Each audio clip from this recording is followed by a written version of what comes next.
Hey, everybody. Welcome to another nighttime edition of Morning Musings. I've seen a couple comments over in the chat already about that. I'm sorry, guys. I totally blew it this morning. I was having some issues with my truck, and I got up early and wanted to get out and get started on that thing. Just kind of totally blew off the live stream. But so I figured, I better go live tonight. That way, at least we can say we went live on Sunday. Thanks everybody. Thanks everyone for joining us today. I hope you guys are doing great. I see there's a lot of comments about the weather. I think we got some major storms or something blowing across the country right now. We got lucky. We got a little bit of wind here, but knock on wood, no rain or anything like that. So as always, shout out to our sponsors, HP Murray over at Gopher Ridge Quail Farm and Hatching Time. Both these companies donate stuff to give away on the live stream for you guys. HP donates a 30 count of mixed hatching eggs, and Hatching Time gives us a $50 gift certificate to use on their website. And we will be doing the giveaways again today as soon as I get through some of the stuff I want to go over. Yeah, like I said, guys, it's been a heck of a day for me. My truck has been totally messing up. I mean, it's still running good and everything, but I'm having issues with the brakes, and I don't know if it's the brake booster or the anti-lock brake module or one of the proportioning valves. I'm just not sure. So before I go dumping a bunch of money into that old thing, I got to figure out what's wrong with it before I do anything on that. So that's my excuse for missing this morning. Let's see. Another issue that I've been having all kinds of issues this week. That hasn't been a good week for me. Gulf Coast quail. For any of you that have been trying to go on Gulf Coast quail and make an incubator order for the DIY kits, the shopping cart's down. And I don't know if it was partially my fault or what, but what I did was there was an update that came in for the software, and I thought, well, I'll go ahead and install that. And when I did, I noticed, the website looked a little bit different, but when you add something to the cart and then you go to check out, it looks like it's checking out fine until you get to the payment page. And when you get to the payment page, for some reason, it's not formatted at all. And it doesn't give you an option for either PayPal or Stripe. So anyhow, I called my web host, and they rolled it back one day. So I thought it was maybe the updates that did it. They rolled it back, and it's still doing the exact same thing. So I think I've got one of my files or something got corrupted, and when the script is going to access that file, it's not doing what it's supposed to do. So anyhow, for anybody that's tried ordering an incubator, or because I know I've had 4 people already message me about it, and I'm going to I'll work on it a little bit tonight and tomorrow, and hopefully have it back up and running within the next day or two. Let's see what else. This is another Facebook thing. For those of you who sent me friend requests over on Facebook, I normally don't accept them. Or in the past, I haven't accepted them unless I've either done business with you or, you're a good friend, then I would accept them. And I'm talking about my personal Facebook account. I went through, I don't know, about 4 days or so ago, and I went through and I deleted everybody on my friends list with exception of family members, close family members, and personal friends, like that I grew up with and whatnot. And the reason for that is I'm trying to keep Katernik's Corner and my personal stuff separate. You know what I mean? I can talk with you guys still all over on Katernik's Corner, on the Katernik's Corner community. But I wanted everybody to know that, if you were on my friends list and now you notice that you're no longer on it, don't take it personal. It was, nothing to do with you or anybody. It's just that I'm separating Katernick's Corner and my personal Facebook account. I'm just going to keep that for family and really close friends. So that's that. So don't read anything into it, please. Also, I've been working on this side-by-side comparison video for the incubators. It's kind of like a follow-up video to the comparison that we did on the videos or on the incubators. This is a side-by-side hatch comparison between the three units. And I am finding out some really interesting things that I would have never guessed that's happening between the three incubators, only because I'm able to do it side by side. So I'm really seeing it, and plus I'm monitoring everything, as far as humidity, temperature, the turners, everything's being monitored. And I'm getting some really interesting results that I would have never thought had I only done one incubator. I'm putting the eggs that are currently in there. I believe they're going into lockdown Friday. And I got a little bit of filming to do for that. And then as soon as they hatch out, I'll be, editing the video and uploading that. So keep an eye out for that video, guys. It's pretty interesting. But I don't want to go into it too much, but keep an eye out for that video. Let's see. Another thing on Facebook. I don't know if you guys noticed it. I posted a picture of just a little plastic tub with 8 eggs in it, 8 quail eggs. And I even said in the post, I said, this is kind of embarrassing, but I got 8 quail eggs today from my birds. And a bunch of people commented, they're saying, we're not getting any eggs. And, I'm lucky if I get 1 or 2 a day. It's crazy.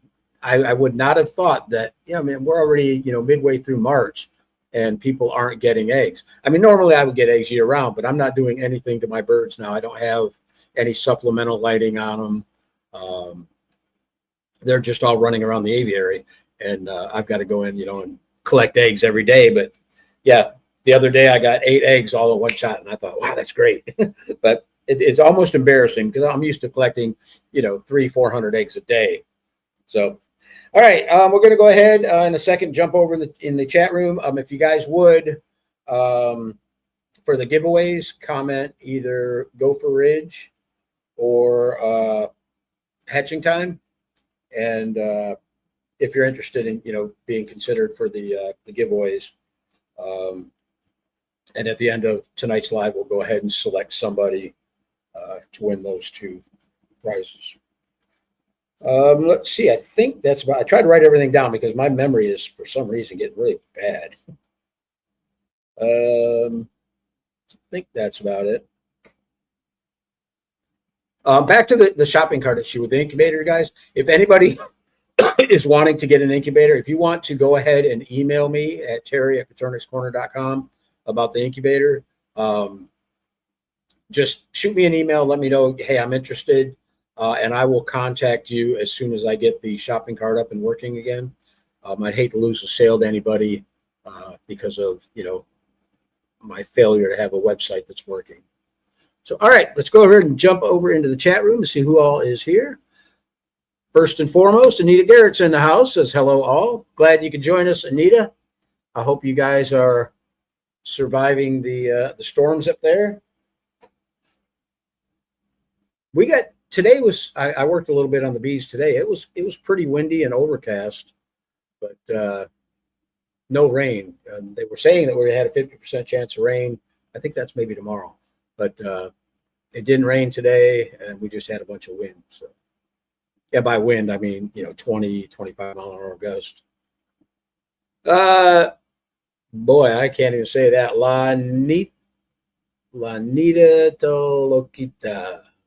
I know I butchered that. Sorry about that. I'll snap. Happy Sunday evening, y'all. Hope everyone's doing well as they can, given the weather.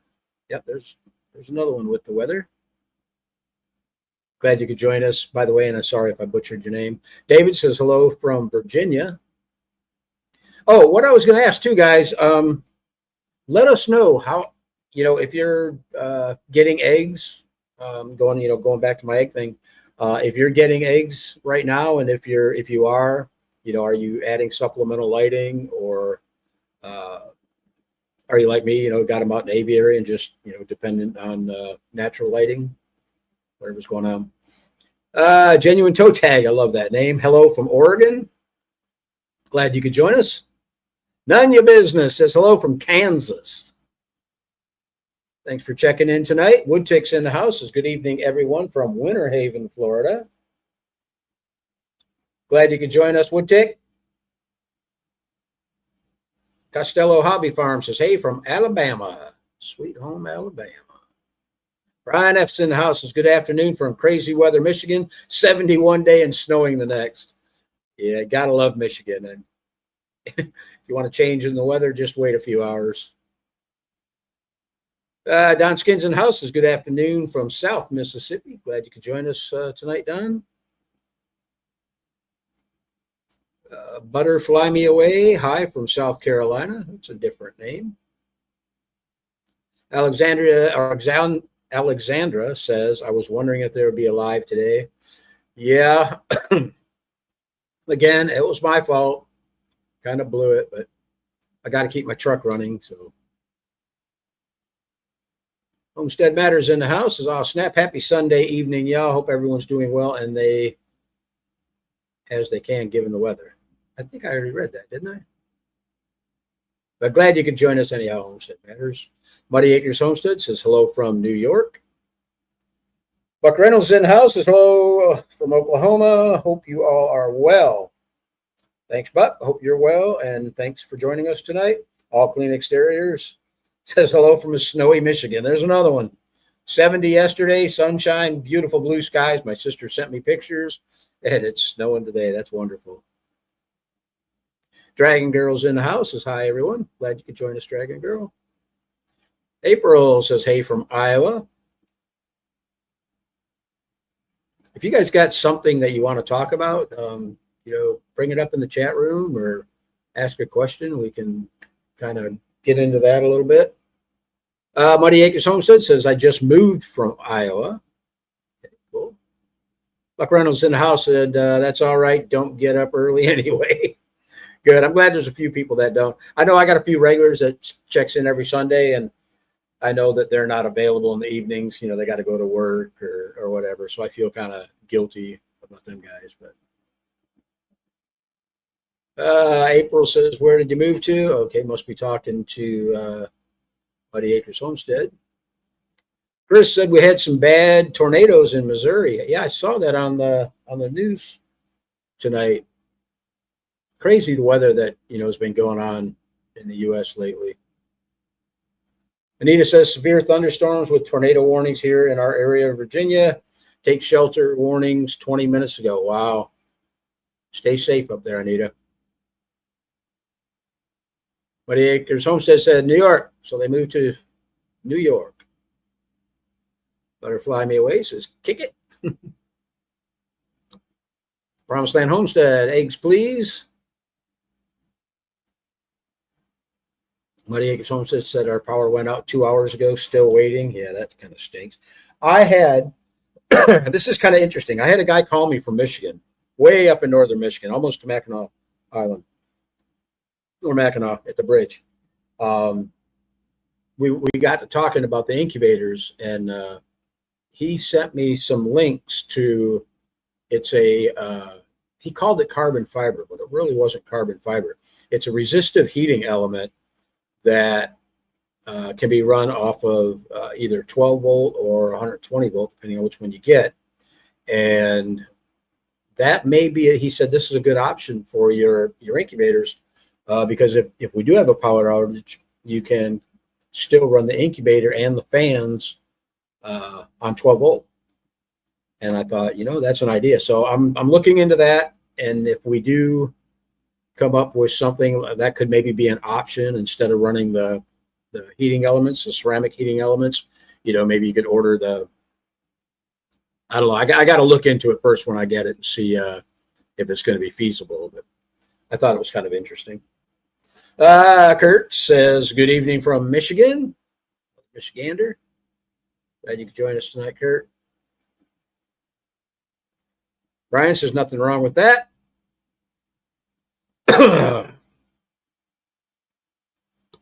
Muddy Acres Homestead said 2 separate accounts he's trying to throw off law enforcement. Cool.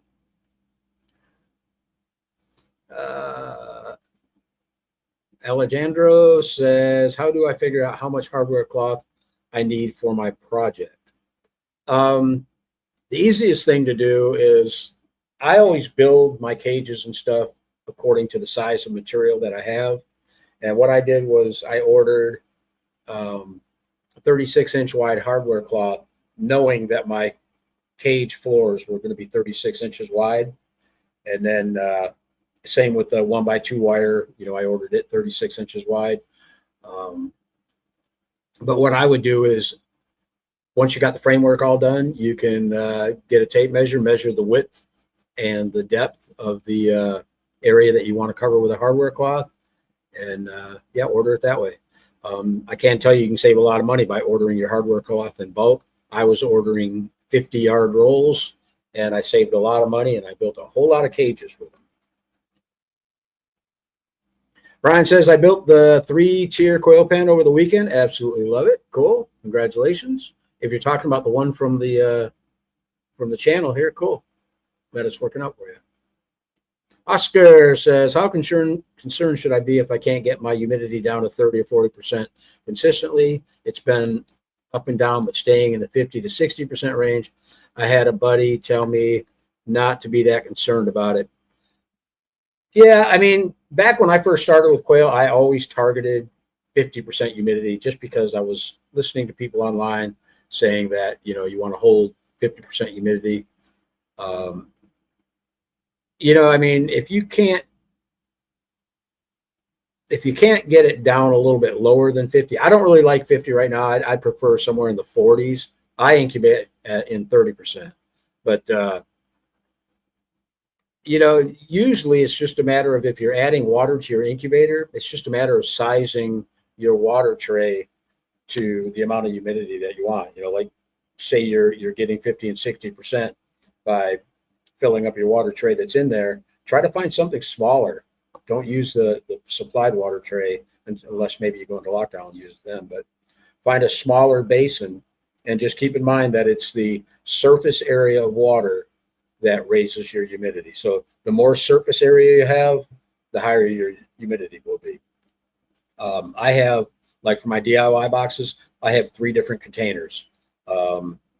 And that is, I usually just use them for lockdown because during incubation, our humidity down here in Florida is high most of the time. So it usually averages between 30 and 40% while I'm incubating. But then when I go into lockdown, sometimes I can use just one small strip, like it's about, I don't know, maybe 3 inches wide by about 10 inches, 12 inches long. And that'll bring me up into the 60% range. Other times I have to use a bigger pan. It measures, 10 by 12 or 10 by 14. It really depends on your external humidity in the room as far as, getting it to where it's stable. Let's see. Got a bunch of people saying, go for ridge, hatching time, go for ridge.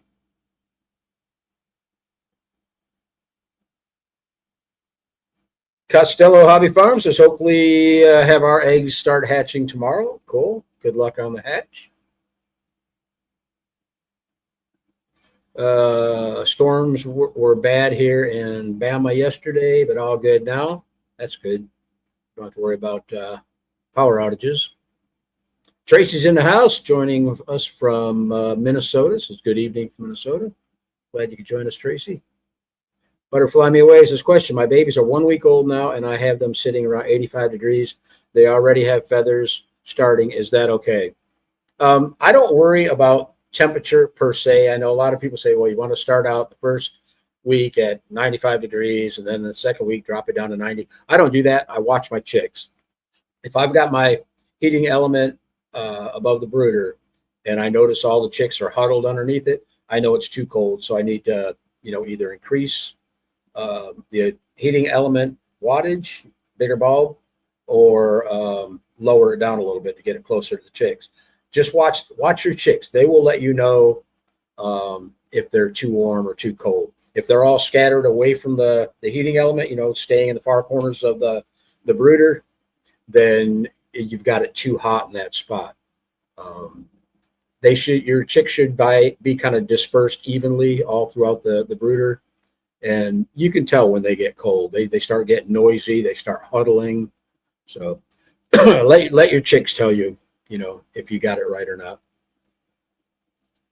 Danny says, good evening, everyone, from coastal North Carolina. Going into lockdown tonight in my DIY Terribator. Cool. Congratulations.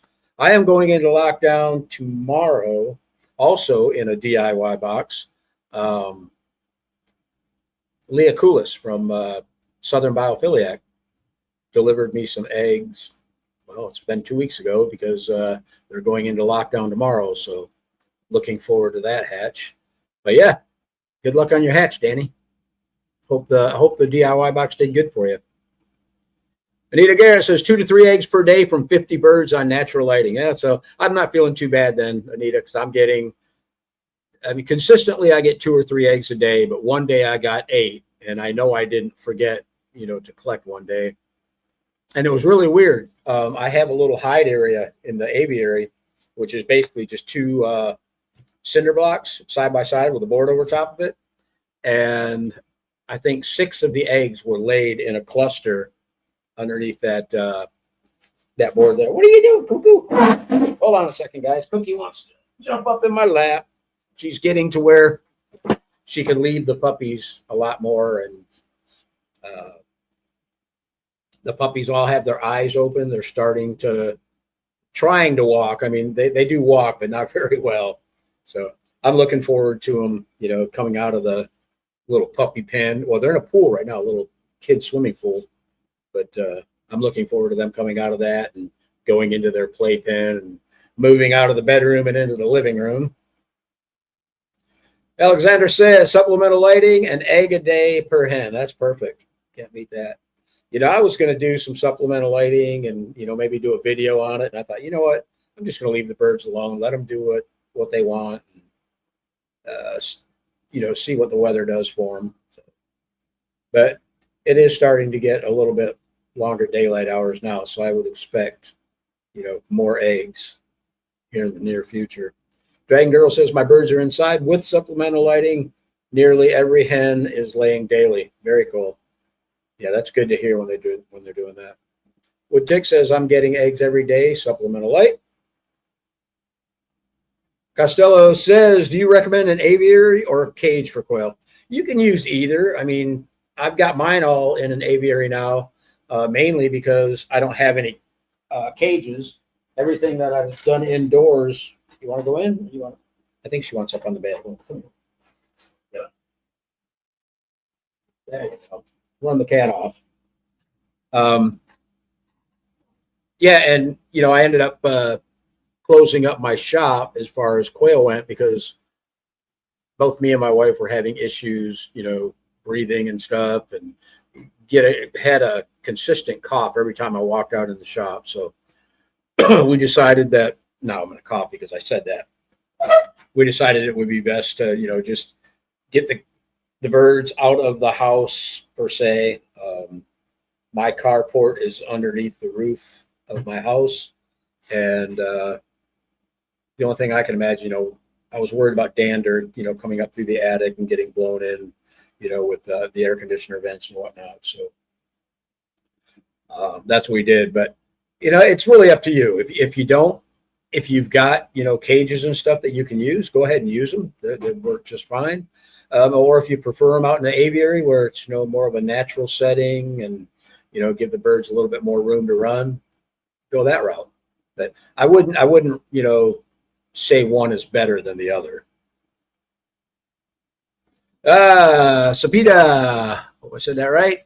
From San Antonio, Texas, says, hi, glad you could join us. GIS Herps is still getting eggs as usual here in Bama, though I have cut back a ton. Time to rebuild. Yep. Me too. I was just thinking about that today.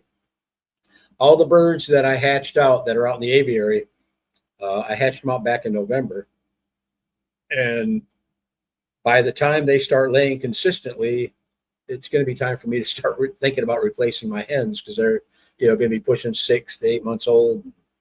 I mean, I'll keep them for a while, and get a few eggs out of them and whatnot. But yeah, I should have waited before I set that batch. Brian says I'm getting 4 to 5 eggs a day with supplemental lighting. Got my first blue scale egg yesterday. Cool, congratulations. I like them blue scale. They look pretty cool looking. Kim's in the house is hi from Iowa. Glad you could join us, Kim. Buddy Acres Homestead said, if I win the eggs, I'm going to add an extra order.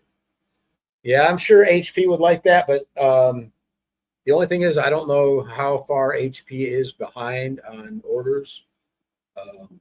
I know he's booked up. I'm pretty sure, into April. But I don't know. Check with HP. And that's good. I'm so glad to hear that HP is not behind on orders, but booked up. That's telling me that, HP is getting good business and everybody's has been happy with all the eggs and stuff they get from them. Marie says, evening from Louisiana. Glad you could join us, Marie. Kurt says, supplemental lighting and have been getting eggs all winter long. Very cool. Yeah, I think Maury's done the same thing. He's got, lighting year round and keeps his hens laying all year. Savage Daughter Farm says, hello, everyone. Glad you could join us. Brian says, hit the like button, everyone. Yeah, do that. Wow, I got to refresh this page because I'm only seeing 1 like. Yeah, that's a little bit better. 25 likes, better than nothing. I appreciate that too, because believe it or not, it does help with YouTube algorithms. I notice a lot of the videos that get either a lot of comments or, likes, YouTube seems to show them on their recommended videos a lot more. Buddy Acres Homes says, I like the Sunday night chat. Cool. Yeah, I got to get back on this is like the second week in a row that I screwed up the Sunday morning. So I got to get things straightened out there. Cookies tuckered out. Promised Land Homestead said, who's getting ready for gardening? I've been thinking about it. I mean, I got my rototiller out back. I got to go through, probably clean the carburetor on it. But yeah, I was thinking about putting a garden in. With all my bees, I'd like to supply some vegetables and stuff for them to pollinate for me. Savage Daughter Farm said, had 2 tornadoes touch down here. Thankfully, all we had were some limbs down. Cool. Glad you guys are safe. Yeah, that's scary. Tornadoes. Almost as bad as hurricanes. Tracy Lewis says, just getting into quail miner, 5 weeks old, just wondering, do just the males crow? Yeah, well, I've never heard a hen crow. I imagine they could if they wanted to, but yeah, for the most part, males just crow. I've never sat down long enough to watch my birds because they were all caged. I've never watched to see if it was a hen crowing or not. CJ Sanders in the house says, hey, y'all. Glad you could join us, CJ. Brian says that would be interesting on the incubators. Yeah, it will be. I think, some of the old timers that have been around a while might not be as surprised, but it kind of threw me for a loop. Like I said, having 3 semi-commercial model incubators side by side, there was quite a bit of difference, as far as how they were operating and how they were performing. Costello Hobby Farm says, had the power go out yesterday for a few hours. I put a blanket over the incubator. Hopefully it didn't affect the eggs at all. I have the Nurture Right 360. Yeah, a couple hours, I doubt it's going to hurt the eggs. I mean, I've had my DIY box. It went down. Believe it or not, both of the heating elements burned out at the same time. Those were the 60-watt incandescent bulbs. And it was really cold. I think it must have been the middle of winter here in Florida. But I got up and the regulator read 51 degrees. and I thought for sure I lost the the hatch, but I replaced the heating elements, continued on with the hatch. There's actually a video on the channel showing the results. I mean, I got a decent hatch rate, and it was surprising. So I don't think that a few hours is going to affect your eggs, as long as they're not getting down into freezing temperatures. I think they're going to be just fine. Otis says mini hot plate would heat good. Yeah. Are you talking? I don't know what you're talking about for the brooder or for the incubator. Because it's funny, we talk about stuff like I talk about the heating elements for the incubator, and then I got to go through a whole bunch of comments before I get comments regarding what I said, 10 minutes ago, 15 minutes ago. So, Homestead Matter says, question: what light color wavelength is preferred? I've seen some swear by red versus blue, looking to upgrade the supplemental light setup. I've always used daylight bulbs, which I think are like 5600K. But everything that I've heard and talked to people about, they said the warmer colors seem to do better, So I think I would stick with like a soft white, or something that's in the warm color wavelength. Let's see. Jessica says hello from Missouri. Anita says you can also cover part of your water container with cellophane. It will block some of the surface area. There you go. Anita, you've always got them interesting, good ideas. Snoopy Stacks. Haven't seen that one since HP was in here. Day 22, and I still have chicks hatching. Cool. Yeah, I mean, sometimes you get some stragglers. A lot depends too on your incubator. If you had stable temperatures throughout the incubation process, if you've got warm and cold spots in your incubator. So, yeah, cool. I mean, I never get to day 22. I usually pull the plug on day 18, the night of day 18. But no, glad you're still getting chicks to hatch out. Big Beaver Slayer says warming up the brooder right now. Got a big batch going, about 60 chicks so far hatched out. Got a cool copper cinnamon color in this hatch since switching around your roosters. Very cool. I'd like to see a picture of that copper cinnamon colored one. Tim says, question: after many hatches, I've noticed buildup of chick down on the fans. Does this affect the effectiveness of the incubator to distribute heat evenly? It does affect the amount of air that the fan blows. If you put your hand in front of the fan like it is with all that chick down on it, and then blow it out, clean them off real good. I used to take a Q-tip to mine and wipe both sides of the blade with a Q-tip and get all that down off of there, and then turn your fans on and put your hand in front of them again. You'll definitely notice a difference. And so, yes, it does. It does affect the effectiveness of the fans. And depending on your incubator, I mean, I don't know what incubator you're using. Most incubators are designed to where the air circulation of the fans keeps a uniform temperature throughout the incubator if it's built correctly. The DIY boxes that we have, they pretty much, if the fans start getting messed up, yeah, it's going to affect your temperature zone, I guess you'd call it. Good question, Tim. Tony says hi from Toronto. Glad you could join us, Tony. Dunskin's in the house. Says 8 eggs from 12 birds with supplemental lighting.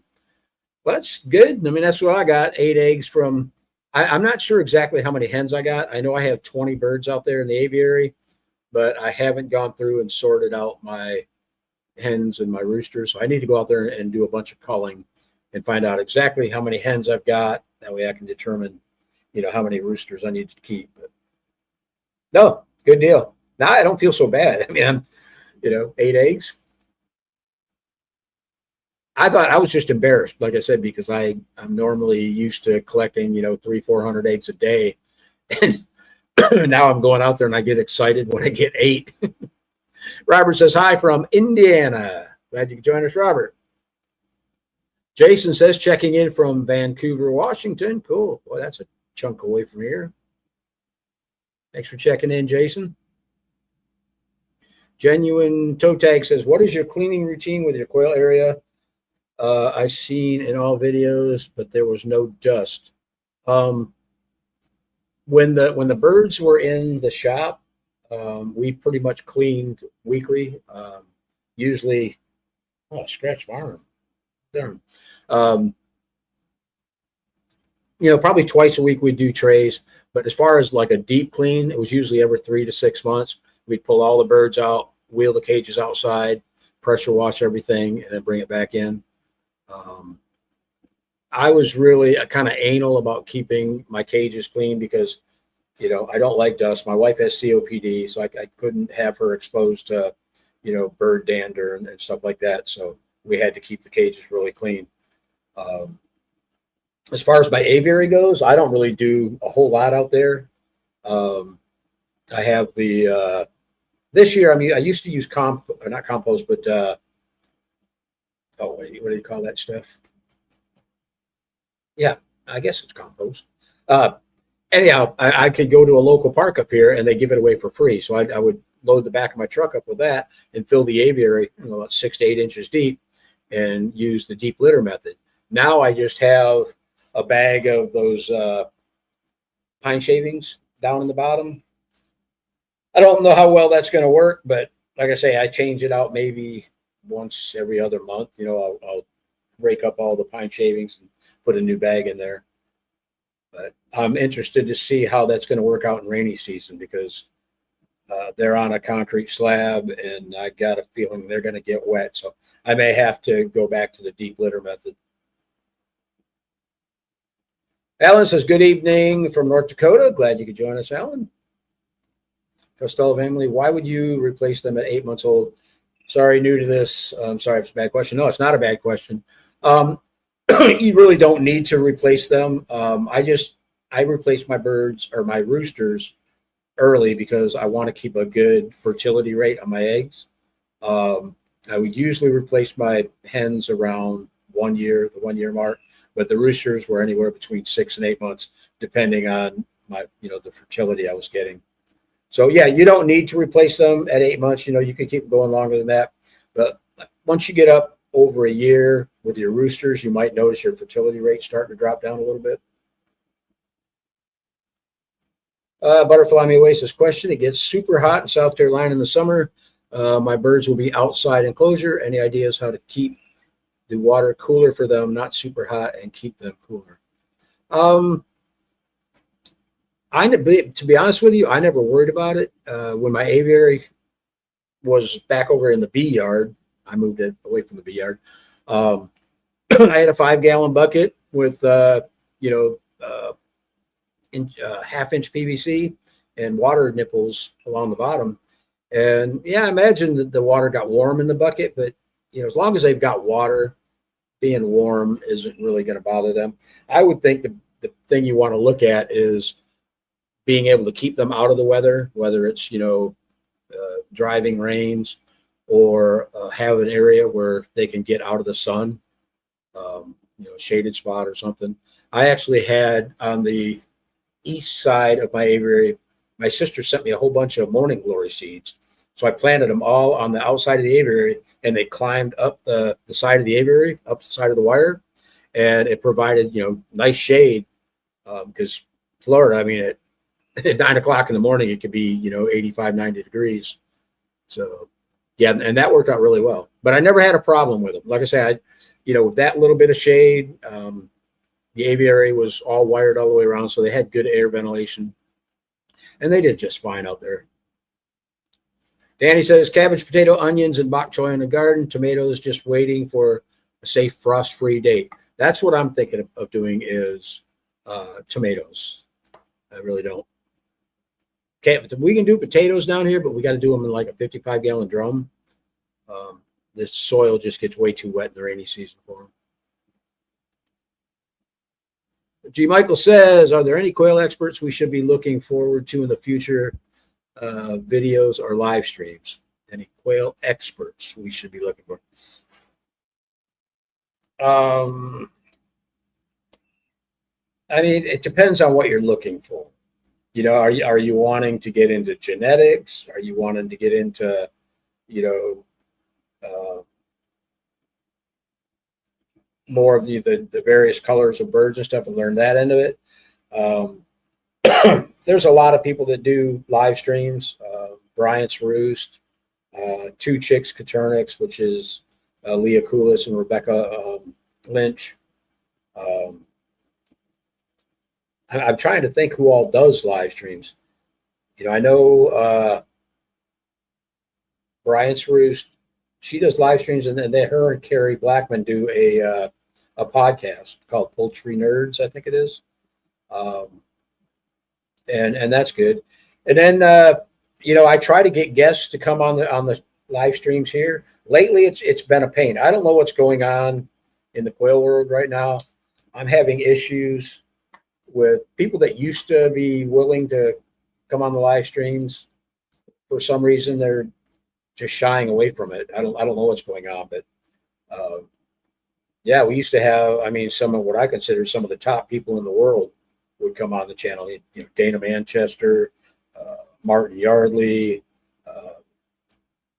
Tamara Roselle, and Katie Agali from Australia. And there's some good live streams. If you want to go back and watch some of those live streams, they're all on the channel here. But yeah, I mean, as far as I don't call anybody a quail expert. There's a bunch of people that are self-proclaimed experts, and I mean, it's hard. I shouldn't have said that, but that's a hard call, I guess. Robert said, got hens in from Brian's Roost, been getting 1 egg a day. Cool, very good. Brian says, good evening from Alabama. Go for Ridge. Brian, glad you could join us. Wait a minute, what happened there? Mighty Angus Homestead said, really cold in Florida. What's that, like 65? Yeah, believe it or not, it gets a little bit colder than that. Like tomorrow, we're getting down to 49 at night, which is, I love it. I mean, that's beautiful weather. But yeah, I mean, summers is usually nights in the 70s and 80s and days upper 90s, which is ridiculous. But Costello Hobby Farm, we will be buying one of your DIY incubators soon. Cool. As soon as we get the website fixed, nobody's going to buy one until we can get that thing straightened out. Desert Homestead said, I put 24 eggs in lockdown last Sunday. 2 hatched within 6 hours. All week they would pip and die. Found the temp was 102. Yeah, I always say you got to calibrate your incubators prior to setting eggs. I actually had to calibrate one of these incubators. I was really surprised because of these 3 incubators that we did the comparison on. One of them, and believe it or not, the most expensive one, was if you set the regulator to 99.5, the incubator was getting up close to 103. 103.2, somewhere in there. And it really surprised me because it's one of the, top of the line incubators. And yeah, it was, like I said, it was surprising, but always, even if your incubator generally runs at a certain temperature, just fire up the incubator 24 hours before you plan on putting eggs in it, and put some thermometers in them. I use the ThermPro. It's got temperature and humidity readings, and just run it for 24 hours. That way you got a good idea of what the incubator is actually doing. Those regulators are known to give you, faulty readings. Jason says, really like the later lice shows. Makes it easier to listen as I am. Oh, the later night shows. Okay, sorry about that. Makes it easier to listen as I am getting life stuff done. Yeah, I hear you. I've had people tell me that, you need to change the morning musings to a later time because, we're, especially on the West Coast, they're just getting out of bed, or it's before they get out of bed. So, yeah, I hear you. Jessica says, hoping to make a pen to go over the raised garden bed so the quail can clean up the garden at the end of the year. There you go. That's cool. Snoopy Stacks says, I've been really busy building cages and 2 brooder boxes, 50 chicks so far, and HP's eggs are baking right now. Cool. Congratulations. Yeah, I remember the cage building days. I spent a lot of time out there in the quail room building cages. That's cool. Dane says, hey, Terry, I've been planning on buying a bigger incubator, and I think you convinced me on the hatching time with your review. I'm looking forward to seeing it for myself. I till to this day recommend the hatching time boxes. They're very well thought out incubators. I mean, they're the circulation system, the humidity system is probably the best I've ever seen in an incubator, because it's a true humidity system. You know, that regulator reads a certain humidity, and it tells that vaporizer when to turn on to keep your humidity in that range. But yeah, you're not going to go wrong, you know, getting a hatching time box. Genuine Toe Tank says, when you were getting 300 to 400 eggs, did you get to a point you didn't know what to do with them? All the time. I mean, I had a pretty good customer base here that were buying eating eggs and, you know, hatching eggs. But there was several times where, you know, I'd go out and I'd collect the day's eggs, and I had those blue egg trays. I think they hold like 90 eggs a piece, and I'd have them stacked up, and I'd have to call a buddy of mine up and say, hey, you know, come on over. I got some eggs for you. And what he would do, he'd throw them in the incubator. Usually what I'd do for him was I would hatch out the eggs. He'd buy all my chicks. But I had so many eggs, I'd just give him some eggs and say, here, hatch your own stuff. So, but yeah, I did get to the point where I didn't know what to do with them. Big Beaver Slayer says, I've got my layers inside in the shop and deep clean every weekend. Leave the door open during the week and closed when the brooder is going to hold heat better. Dander bugs my wife too. Walk in sometimes. Yep. And I almost wonder, I mean, I've got this little tickle in my throat.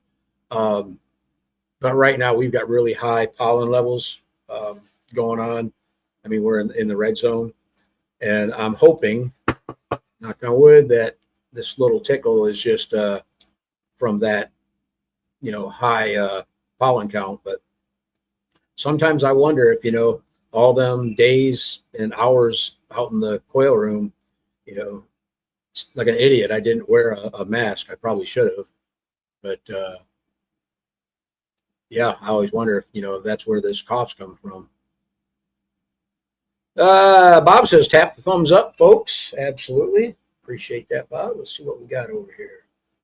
Yeah, it's slowly coming up. We're up to 42, so we're better than 60%. More Strabo's in the house. Says, good morning. I guess I slept late. Yeah. I didn't sleep in. I was actually up early, Maury, and underneath my truck getting stuff straightened out on that. Yeah, you slept in if you're just getting the show now. Robert says, wish everyone a happy St. Patrick's Day tomorrow. I forgot about that. Yes. Happy St. Patty's Day. Costello Hobby Farm says, do you candle your eggs at lockdown or just let them be?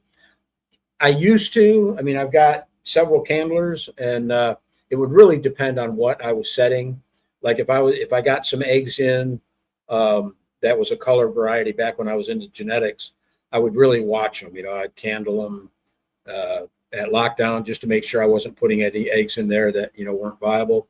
But now I guess I'm getting lazy. I just, whatever comes out of the incubator goes into lockdown. What hatches, hatches, and what doesn't. So let's see here. Where are we at? Fifi Nan, I'm not even going to attempt the last part there. Gopher Ridge, I'm brand new. Just received my very first incubator. I got a Barado 16.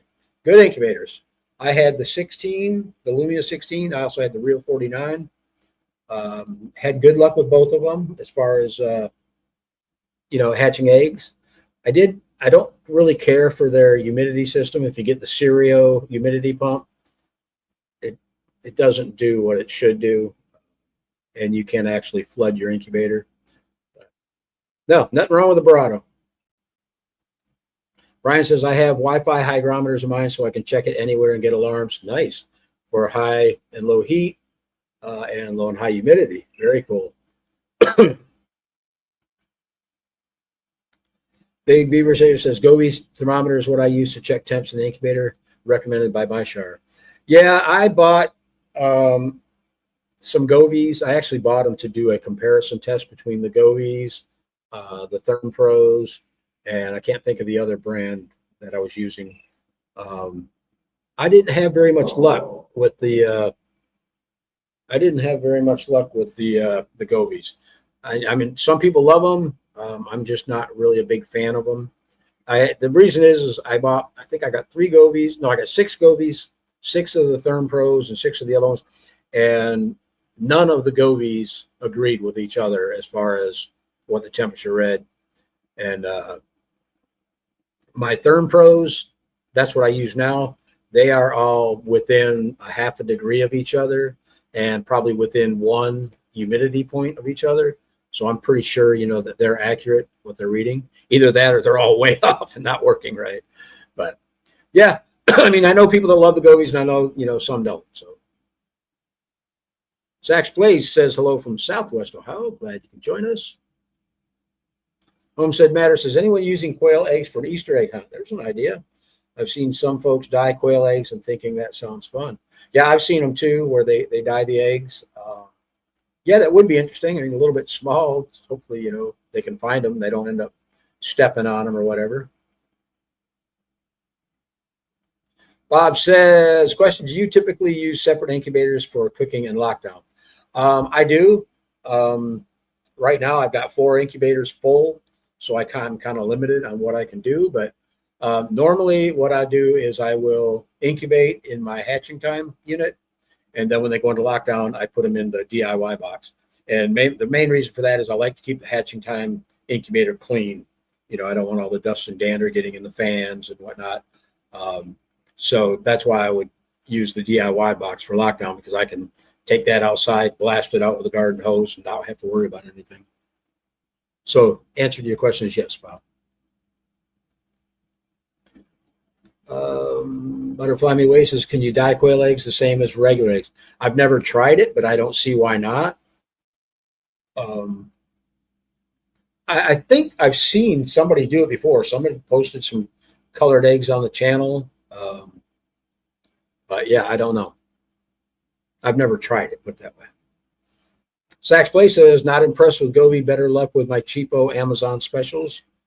Yeah, I mean, like I say, I know a lot of people do use Gobies. I've heard some good stuff. I mean, like they've got remote access. You can remote access them, like through Wi-Fi or something. And they do have a way to calibrate them. So, I guess once you got them tweaked and calibrated and they're working right, they would be a decent thermometer. Like I said, somewhere around here, I've got 6 Gobies, and I know the batteries have died in all of them. I stuck them away and I don't use them. Carolina Kind Family Homestead says, cheers from North Carolina. Glad you could join us. CWH number 1 says, did you know quail eggs glow red under a black light? No, I did not know that. Interesting. Now I'm going to have to try it. Joy says, love GR quail. I've hatched 1 batch from an auction. Some of the best birds I've hatched. Go for Ridge quail. Yep. Yeah. I used to order eggs from HP through his auction, or at least I bid on them and hope to win. I've even won auctions through MyShire, believe it or not. Okay, there you go. Homestead Matter says, from what I've seen, yes, you can dye the eggs, except for the celadons. They don't take the color. That's interesting, because I would have thought that the celadon eggs would have taken the color, because they're, closer to, a really light blue or almost white. So interesting. Fifi says, I was thinking of placing food coloring in the brine for pickled eggs and the yolk mix for deviled eggs. There you go. It's an idea. Anita says, yes, you do dye quail the same as chicken eggs. There you go. I wants to know, does the Therm Pros have Wi-Fi connections? They do not. At least the ones I buy don't. I know Therm Pro has several different models of their thermometers slash hygrometers, but I've always used just the real basic ones and always had good luck with them.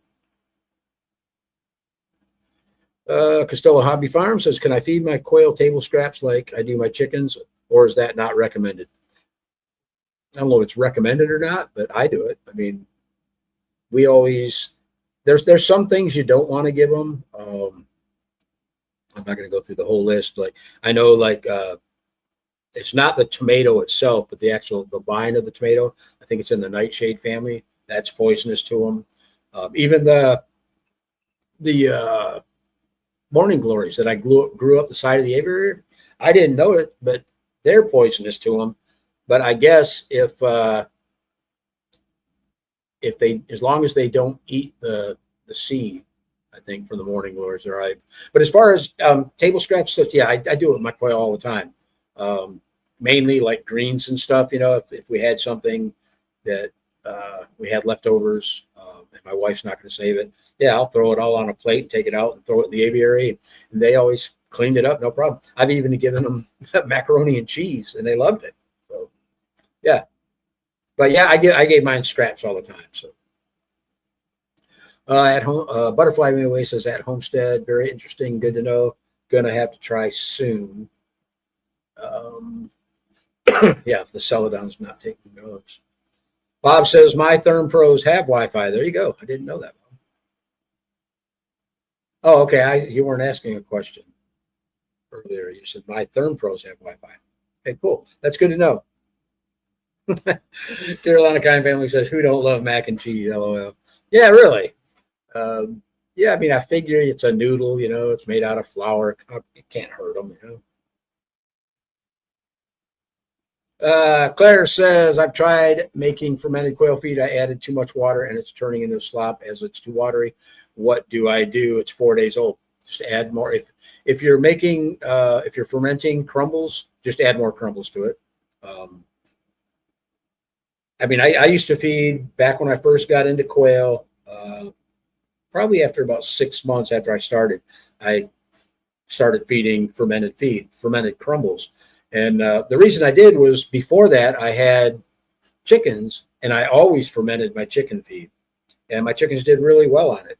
And I thought could have been just, you know, my mind or whatever. But I always thought that my feathers on my birds, they were barred rocks, had more of an iridescent feature to it, or not feature, but iridescent glow. I mean, they look, the hens and the rooster look really, really pretty. And, you know, so I thought, you know, if it was good for my chickens, can't be bad for the quail. So I did that anyhow. Claire says, is meant to smell funky. Oh yeah, when you start fermenting it, it'll have like a sweet sour smell, almost like sourdough bread. I love the smell. My wife says it stinks, but I love the smell. Just be careful, because I found out recently, and this was from oh Lord, I can't remember his name off the top of my head. He's a poultry nutritionist, Jeff Maddox. He says you want to be careful if you're going to feed fermented feed, and he actually didn't recommend it because if it goes too far, you know, it can get moldy, and then the bird can get something. And I never had an issue with it. I mean, and I fed my birds fermented feed. I fed them crumbles also, but I also fed them. I had a plastic shoebox tub with holes cut out of the side, and that's what I would put the fermented feed in it. And they loved it. I mean, and it was funny too, because once I put them on the fermented feed, sometimes I had a hard time getting them to eat the dry stuff. So yeah, but I mean, the experts again say it's not a good idea to feed fermented, but I'm not going to say anything bad against it because I've never had any negative results by feeding fermented food. Sapita, oh, a $9.99 chat thing. I've never got one of them. That's pretty cool. Appreciate it, buddy. Well, I shouldn't have said buddy because I don't know. Sapita? Thank you, Sapita. Really appreciate it. Sax Place says pigs love fermented feed too, especially corn. Yep. Cam says it's CAM. I just say Cam. I've been watching on my TV tonight. Cool. Does fermented feed reduce the feed cost? I really didn't notice a reduction in feed cost, but I did notice a reduction of feed waste. The fermented feed being in that little tub, they weren't able to, kick it out. And they would pretty much clean that tub. They'd pick it dry. So, yeah, I did notice there was less waste. David Barr says, hello, everyone. David, back with you from West Plains, Missouri. Glad you're back, David. Thanks for joining us tonight. Claire says, I'm about to make the same boxes. I'm lost. Oh, on the feed boxes. Yeah, they work great. I mean, you buy them at Walmart for what, like 99 cents a piece, or a pack of 10 for $9, whatever. And moth or something. Yeah, cut out a 1-inch hole and you're good to go. Claire says, thank you so much for your reply and help. Much appreciated. Absolutely. Not a problem. Carolina Kine family says fermented feed helps with digestion. That's kind of what I would have thought. Like I say, I didn't want to question Jeff Maddox because he is a poultry nutritionist, and he didn't say that it was bad for quail. He just said be careful feeding it because if it gets moldy or whatever, it could potentially be bad for your quail. So, all right, guys, we are at 8 o'clock. I didn't even realize that till just now, and we're down to the bottom of the list. One more question here, one more comment. GIS Herp says, I would say fermented feed may slow down overall perception of waste, as they will indeed clean the plate as it were, and the feed isn't loose, so they can't trash it everything as waste. Exactly. How on earth did that pop up? Where did we go here? Costello Hobby Farms has got all 6 kids sitting at the table watching me tonight. LOL, Cole. Carolina Kine family says, great live, Terry.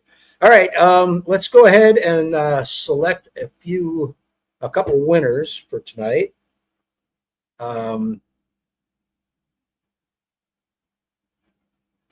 need to start writing down because I had someone I saw. Sax Place, are you in the house? If you are, if you're still in the house, you're going to get a 30 count of hatching eggs from HP Murray. And what I need you guys to do is to email me at terry@caternixcorner.com. If I can spell it right. And send me your shipping information. Make sure, because a lot of people don't get this. Make sure I get a good phone number, like you, Sax Place. I'm pretty sure that's not your name. So make sure you write in the email, put Sax Place and then your real name. But I need a good address, good phone number, good email, and your real name. So yes. Let's see, there was another one that I had.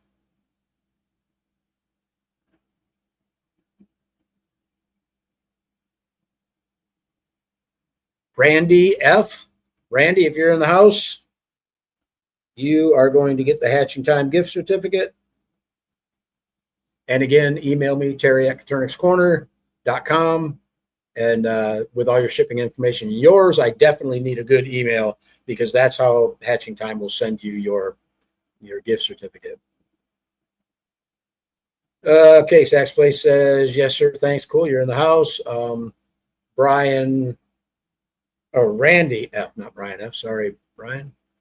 Randy, if you're still around, comment real quick so I know that you got it. Bob Cole says, thanks, Terry, for all you do for the community. We try. No, it's the community that makes the channel. I mean, I'm just the guy that runs the channel, but without you guys, wouldn't be anything here.